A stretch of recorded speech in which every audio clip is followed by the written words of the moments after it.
Welcome again to my channel. Welcome to this guitar tutorial. I am Bart, and if you are new to this channel, I make this video as a series that helps you to learn how to play the guitar in 14 days, learning all the major chords and all the minor chords. So welcome to my guitar lessons for beginners.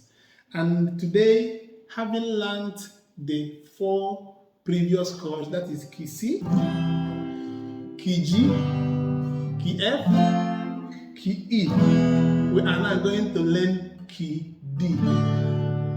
Join me as we make this happen. Grab your guitar and let's go into that.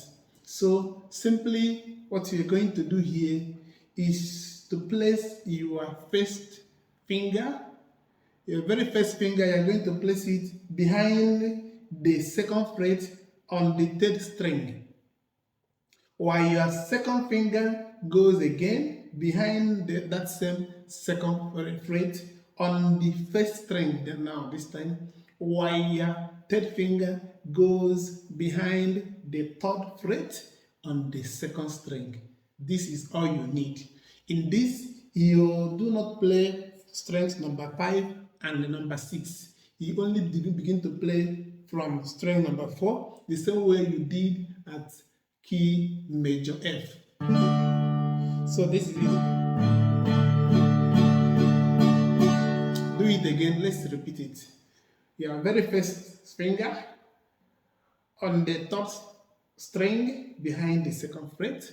Your second finger on the 4th string behind the 3rd fret, the 2nd fret again, while your 3rd finger should be on the 2nd string behind the 3rd fret, just like our diagram represents. So with that, you begin to play only from string number 4, each although we are not holding it, is an open string.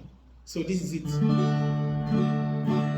So if you like this video, please give it a thumb up, share this video to help others too, and then if you have any problem, please let us know in the comment section. I will be glad to help you.